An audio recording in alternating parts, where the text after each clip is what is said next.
Hello friends, welcome to यज्ञ investment academy और tax video में आप सभी का स्वागत है। दोस्तों हमारे क्रिप्टो करेंसी के वीडियो में ये तीसरा वीडियो है। क्रिप्टो करेंसी की जो सीरीज चल रही है हमारा, उसमें ये तीसरा वीडियो है। अभी तक हमने इसमें होने वाले अलग अलग ट्रांजैक्शंस देखे, हमने इसमें टीडीएस के प्रोविजंस देखे और इसमें कुछ और ट्रांजैक्शन जो डिफी स्ट्रैटेजी जो है वो हमको अभी देखनी है और आईटीआर रिपोर्टिंग भी हमको इसमें देखना है। तो दोस्तों आगे चलते हैं इस वीडियो में, जहां पर हम देखने वाले हैं पहला कि भाई gifting of video. Gifting of video में टैक्सेशन कैसे होगा। अब यहाँ पे गिफ्टिंग दो टाइप का हो गया कि भाई एक तो गिफ्ट गिविंग है और गिफ्ट रिसीविंग भी है। तो मैं गिफ्ट देता हूँ और गिफ्ट रिसीव भी करता हूँ। तो जहाँ पर गिफ्ट गिविंग है तो गिफ्ट गिविंग या रिसीविंग दोनों भी ट्रांजेक्शन जो है अगर रिलेटिव के बीच में है तो any kind of gift is exempt. तो gift between the relatives is exempt और अदर देन रिलेटिव है तो up to 50,000 it is exempt.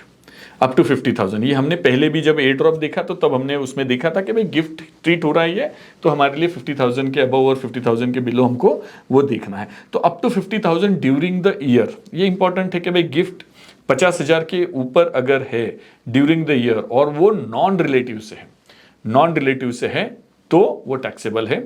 Otherwise if it is between the relatives तो कितना भी अमाउंट रहने दो 100 करोड़ है, नो प्रॉब्लम। तो ये हमारे लिए gifting between the relatives is exempt, तो इसके लिए ज्यादा जरूरत नहीं है हमको सोचने की, बस हम इसको कवर कर रहे हैं। और गिफ्ट विदाउट रिलेशन जो है वो हमारे लिए टैक्सेबल होगा। तो देखते हैं कि भाई पहले गिफ्ट रिसीविंग है। अब मैंने रिलेटिव से क्रिप्टो करेंसी गिफ्ट में लिए तो वो क्या हो जाएगा, एग्जम्प्ट हो जाएगा। मेरे हाथ में, मेरे पास में आ गई और उन्होंने जो दिया है उनके लिए भी वो एग्जम्प्ट ट्रांजैक्शन है क्योंकि gift between the relatives is exempt. Now once I receive, मेरे पास में आ गया है, मान लो इथेरियम 100 इथेरियम मुझे गिफ्ट में मिले हैं। अब मेरे पास आया तब तो ट्रांजैक्शन एग्जम्प्ट हो गया। अब मैं इसको बेचने जा रहा हूं। अब मेरे पास आ गया, मैंने बेचा, तो मैंने जिस रेट में बेचा, मतलब मेरे 100 इथेरियम की अगर 1 लाख रुपए प्राइस है तो मैंने 1 लाख में बेचा। अब मेरे लिए कॉस्ट ऑफ एक्विजिशन क्या है, कॉस्ट ऑफ एक्विजिशन यहाँ पे मेरे को गिफ्ट में मिला है तो 0 है। तो प्रीवियस ओनर की हमारे लिए कॉस्ट ऑफ एक्विजिशन हो ही सकती है क्योंकि रिलेटिव है, तो रिलेटिव की प्रीवियस ओनर की हमारी कॉस्ट ऑफ एक्विजिशन आ जाएगी और जो बीच में का गैप है जो कि गेन है वो 30% से टैक्स हो जाएगा। क्लियर हो जाता है कि भाई ये गेन मतलब सेल प्राइस माइनस मेरी कॉस्ट ऑफ एक्विजिशन, ये करके जो भी गेन बचा है वो 30% से टैक्स हो जाएगा। Gift receiving exempt, selling after receiving the gift is taxable at 30%, surcharge and cess के एडिशनल हमको लग जाएगा। अब गिफ्ट गिविंग है, मैं गिफ्ट दे रहा हूं, तो मैंने गिफ्ट दिया तो मेरे साइड से क्या होना है, मैंने 100 रुपए में 100 इथेरियम परचेस किए थे, अब मैंने गिफ्ट दे दिया, गिफ्ट दे दिए तो एग्जम्प्ट है, कुछ लेना देना नहीं है उसका, तो मेरे पास में इसका सेल कंसिडरेशन तो कुछ आना नहीं है। तो यहां पर ये मेरा जो कॉस्ट है इसका इथेरियम का, ये कोई काम का रहेगा नहीं क्योंकि लॉस ना कैरी फॉरवर्ड होता है ना दूसरे कोई करेंसी के अगेंस्ट में सेट ऑफ होता है। तो यहाँ पे लॉस का भी कोई लेना देना नहीं, मैंने एज इट इज ट्रांसफर कर दिया, ये गिफ्ट में पास ऑन हो गया। तो इसलिए यहां से गिफ्ट में वो चला गया वहां पे, तो यहां से पास ऑन हो गया, तो मेरे लिए कोई टैक्सेशन का इंपैक्ट यहां पर नहीं है, ना ही कोई लॉस और इसका बेनिफिट है। तो यहां पे gift receiving end gift giving हो गया। अब दोस्तों यहां पे है डिफी जो स्ट्रेटेजी है, इसमें हमारे पास में आते हैं स्टैकिंग आता है, हमारे पास में फार्म यील्डिंग आता है, हमारे पास में लेंडिंग आता है। पर इसके पहले हम देखते हैं कि भाई आईटीआर में रिपोर्टिंग कैसे हो जाता है।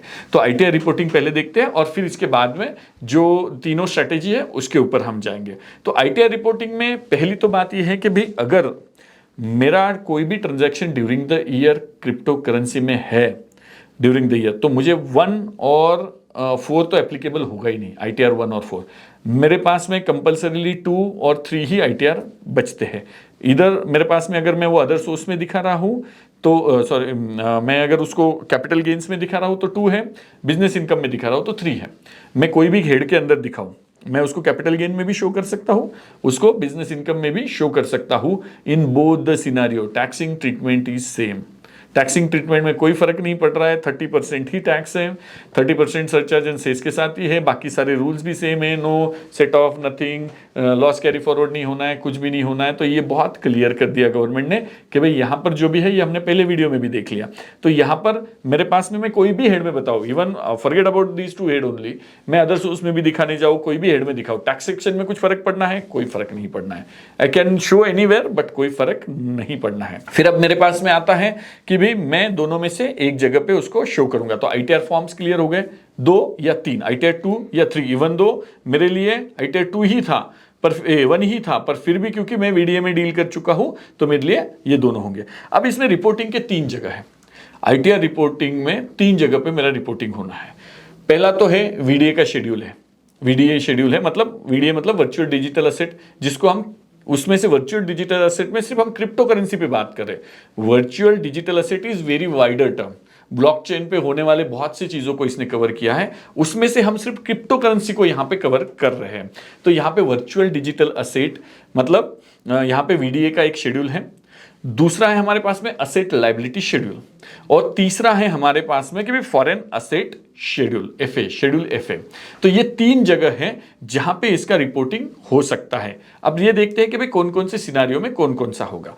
पहले तो VDA में हर किसी का होने वाला है कि भाई मेरे पास में अगर उसका कैपिटल गेन या लॉस कुछ भी है, मतलब मैंने उस साल में अगर क्रिप्टो करेंसी में कोई ट्रांजैक्शन किया है सेल का, तो लॉस हो गेन हो कुछ भी हो, मुझे यहाँ पे उसको रिपोर्ट करना मैंडेटरी है।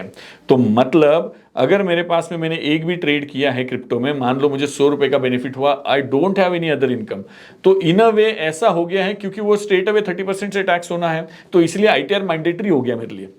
तो एक भी ट्रांजैक्शन है तो ITR मैंडेटरी हो गया मेरे लिए।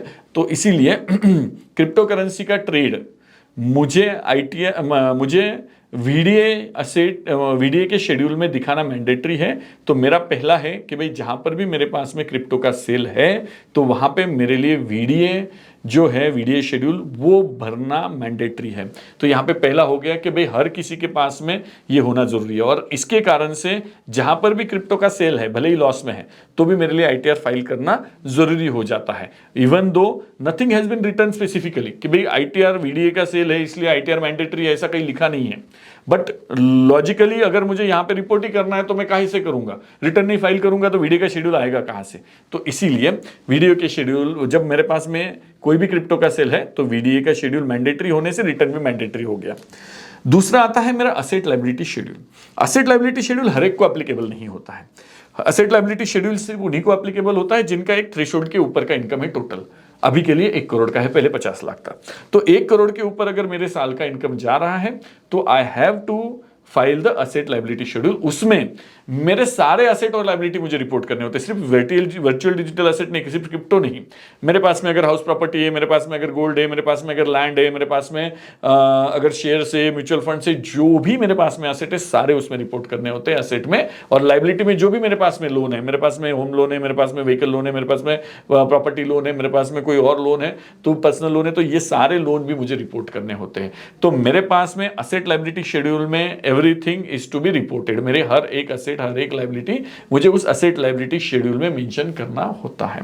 तो इसीलिए ये जो असेट लायबिलिटी शेड्यूल है हर एक को एप्लीकेबल नहीं होता है, ये सिर्फ एप्लीकेबल हो जाता है जिनकी असेट एक लेवल के ऊपर की है, मतलब जिनका इनकम एक लेवल के ऊपर का है। तो जिनको 1 करोड़ के ऊपर इनकम है, उन्होंने अगर कोई भी क्रिप्टो में ट्रांजैक्शन किया है तो उनके लिए यहां पर भी रिपोर्ट करना मैंडेटरी है। सिर्फ परचेज भी करते हैं। अब यहां पर ऐसा है कि 1 करोड़ के ऊपर का इनकम है और मैंने सिर्फ क्रिप्टो एक इथेरियम परचेज कर लिया, तो मेरे पास में एक है तो मुझे वो एक मेंशन करना पड़ेगा क्योंकि दैट इज माय एसेट। तो वो मेरी एसेट होने से मेरे एसेट लायबिलिटी शेड्यूल में आना है because my income is crossing 1 crore.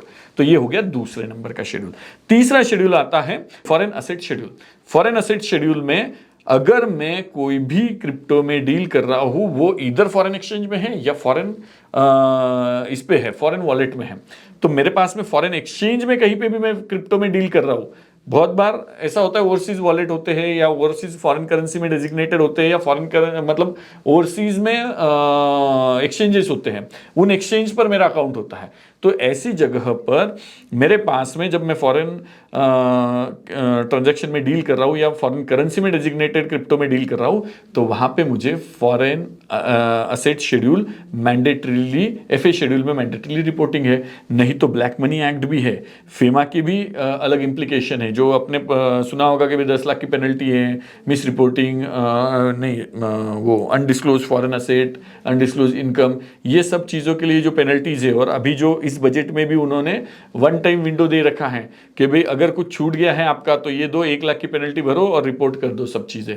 तो ये जो विंडो दिया है ये ऐसे ही चीज़ों के लिए है कि भाई जहां पर मेरे पास में कुछ असेट छूट गए हैं, कुछ रिपोर्ट नहीं किए हैं, जो कि भाई फॉरेन असेट शेड्यूल में रिपोर्ट होने थे, तो यहाँ पे 2 इंप्लीकेशन आएंगे, ब्लैक मनी का भी आएगा, इनकम टैक्स का भी आएगा, दोनों भी इशू आएंगे। तो इसीलिए ये 3 जगह है मेरे पास में कि भाई अगर कोई फॉरेन डेजिग्नेटेड क्रिप्टो है या फॉरेन डेजिग्नेटेड वॉलेट इस पे है, वॉलेट है मेरा, तो फॉरेन करेंसी डेजिग्नेटेड, तो मुझे फॉरेन असेट शेड्यूल में मुझे उसको रिपोर्ट करना है। तो यहाँ पे हमने देखा 3 जगह पे मेरा रिपोर्टिंग है आईटीआर में, एक तो वीडीए के शेड्यूल में, एक तो एएल शेड्यूल में जिसका 1 करोड़ से ऊपर इनकम है उनको वो एप्लीकेबल होगा, और फॉरेन असेट शेड्यूल में जिनका कहीं पर भी भले ही सिंगल कॉइन है, 1 रुपए का भी कॉइन है, बट वो $1 का भी है पर वो फॉरेन करेंसी में डेजिग्नेटेड है, तो मुझे वहां पर मैंडेटरी है। तो ये हो गया हमारा आईटीआर रिपोर्टिंग।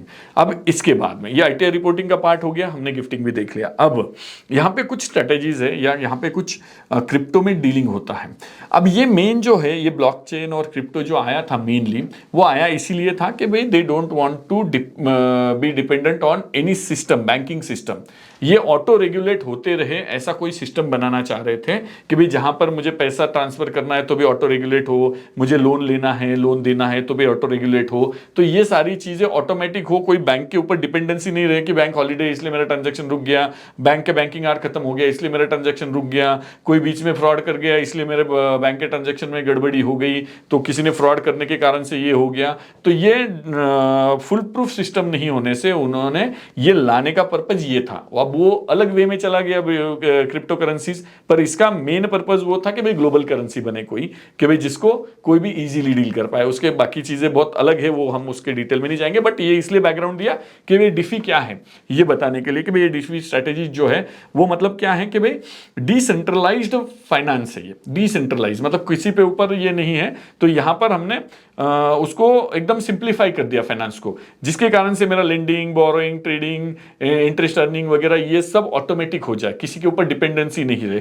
मैं रात को 3 बजे भी उठ के मेरा ट्रांजैक्शन कर सकता हूं, मैं 3 बजे उठ के 2 बजे उठ के रात को बोरो कर सकता हूं, 4 बजे उठ के मॉर्निंग में, अर्ली मॉर्निंग में लेंडिंग कर सकता हूं, कुछ भी कर सकता हूं।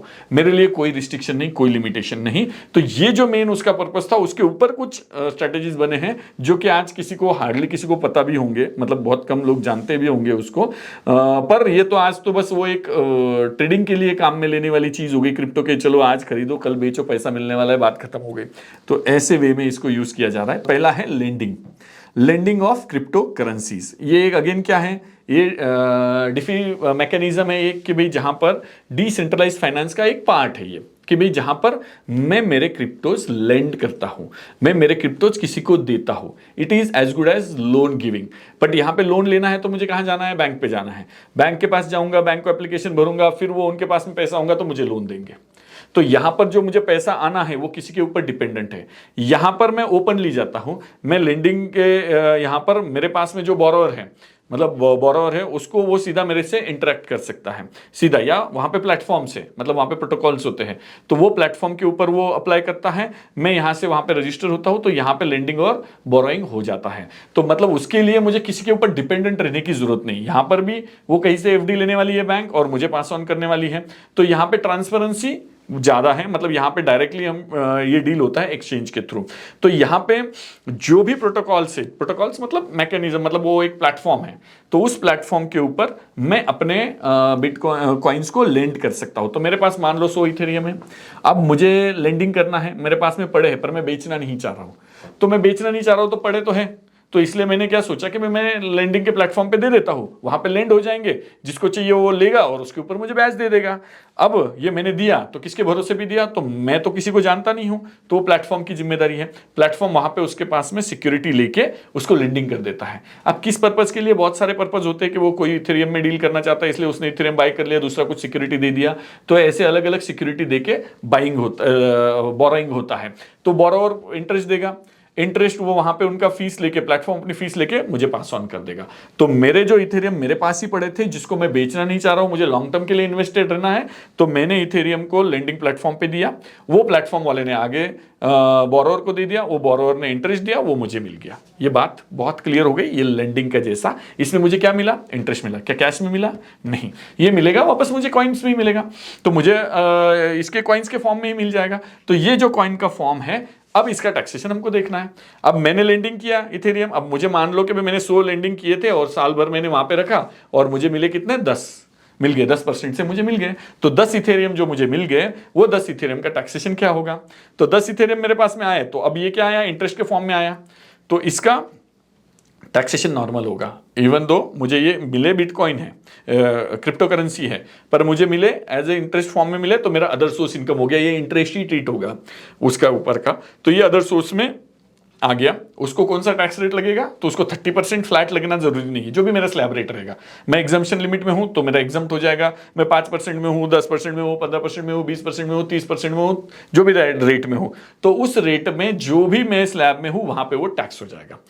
वैल्यू क्या आएगी, उसकी वैल्यू किस पे टैक्स करूंगा? 10% आया मतलब 10 इथेरियम आया, उसकी प्राइस क्या?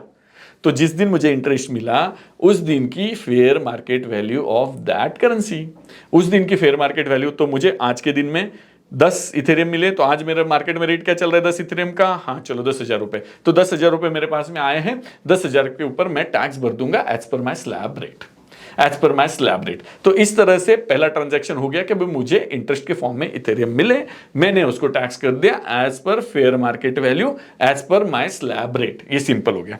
अब वो जो मुझे 10 इथेरियम मिले वो मैंने बेचने गया मार्केट में, अब मेरा हो गया, मैंने वो तो मेरे 100 संभाल के रखे हैं, तो मैंने ये सोचा कि मैं 10 दे देता हूं इन एनी फॉर्म।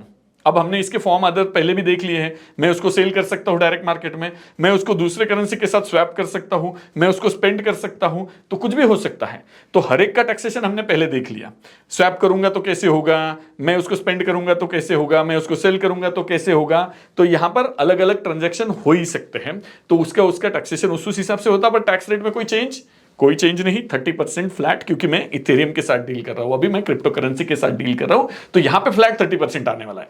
जब रिसीव किया था तो एज पर स्लैब रेट, अब यहां पे जब मैं उसके साथ डील कर रहा हूं तो यहां पे 30% का टैक्स रेट फिक्स आना है। बस चेंज क्या होना है, कॉस्ट ऑफ एक्विजिशन।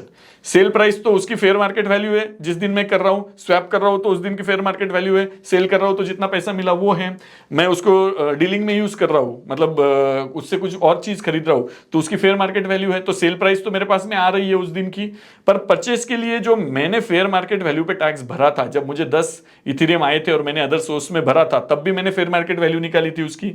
तो जब मैंने निकाली थी तो 10,000 के थे, आज मैं मार्केट में जा रहा हूं बेचने को 20,000 में, तो मेरे 10,000 में जो इथेरियम आए थे उस 10,000 के इथेरियम की कॉस्ट ऑफ एक्विजिशन वो हो गई, क्योंकि मैंने उसको टैक्स में ऑफर कर दिया। भले ही वहां पे 0 टैक्स रेट था, वहां पे भले ही 30% टैक्स रेट था, कुछ भी टैक्स रेट रहो, पर मैंने ऑफर किया 10,000 के रेट से, तो 10,000 वहां पे कॉस्ट ऑफ एक्विजिशन हो गई, 20,000 में बेचा, बीच का 10,000 जो है मेरा प्रॉफिट हो गया, और ये प्रॉफिट पे मैं टैक्स भर दूंगा 30% से। ये हो गया, क्लियर हो गया कि भाई मुझे मिला जब स्लैब रेट से आया, इंटरेस्ट के फॉर्म में आया था, other source income.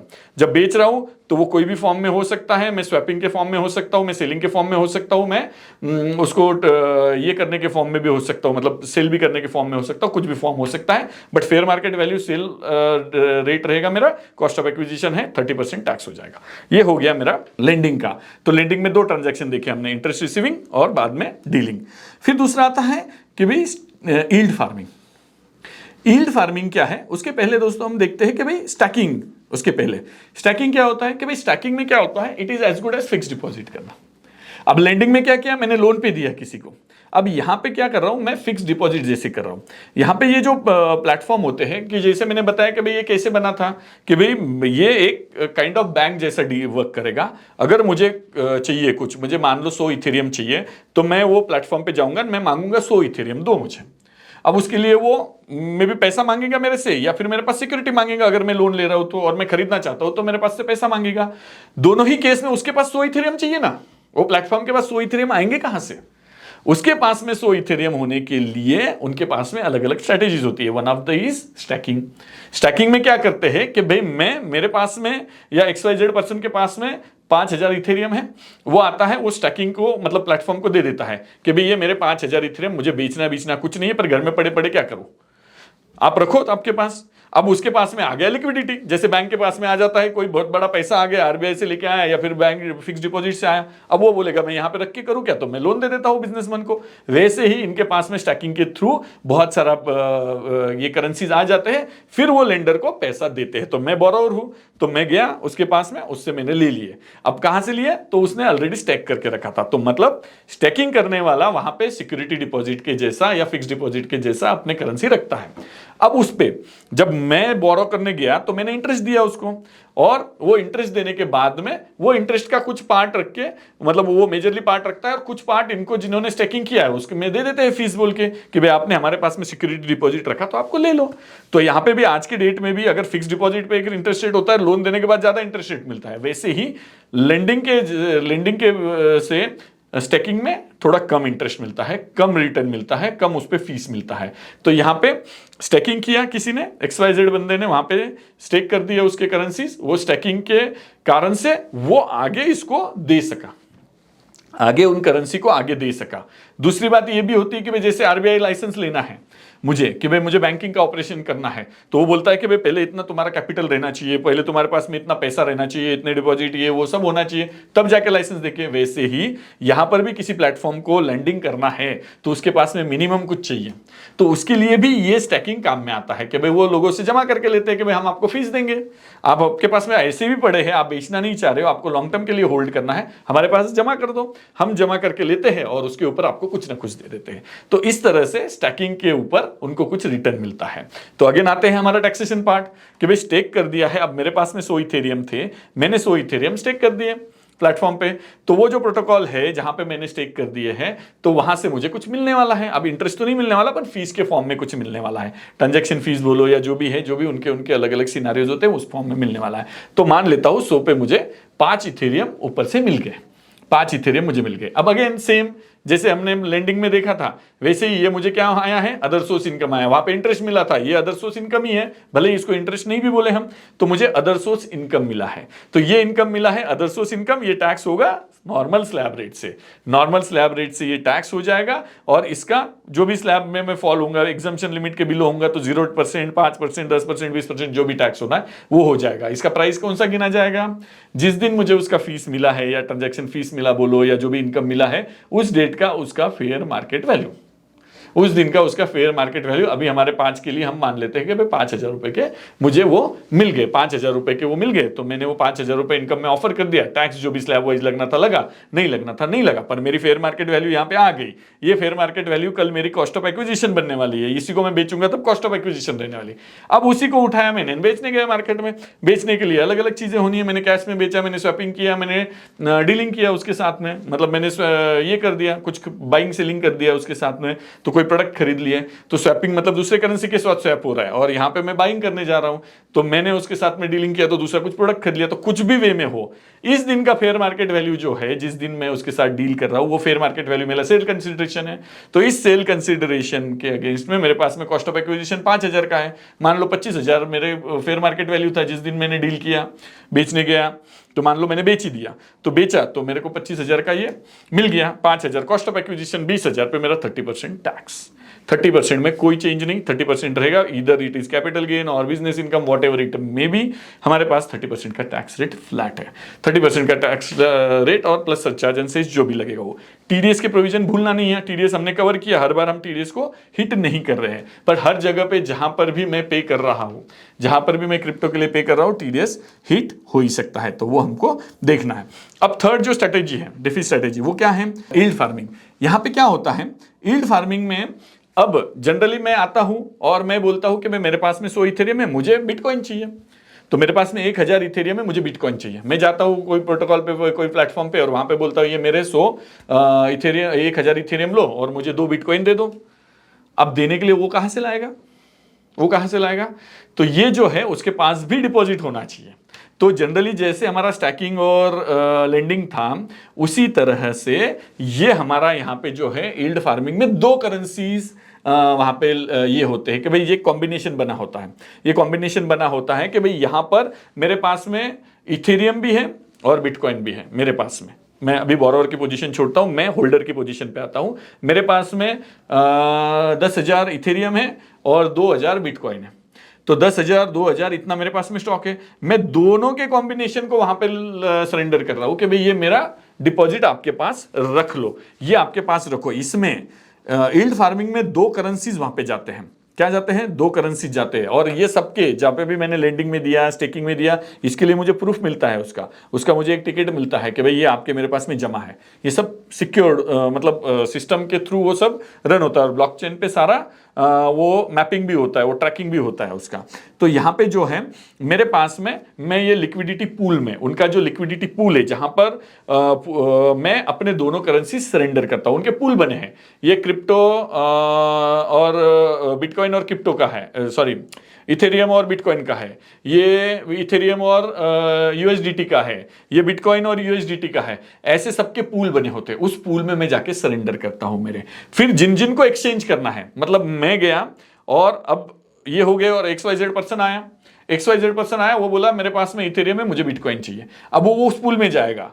Ethereum bitcoin का जो पूल है उसमें से वो इथेरियम सरेंडर करेंगे, वहां से बिटकॉइन लेगा।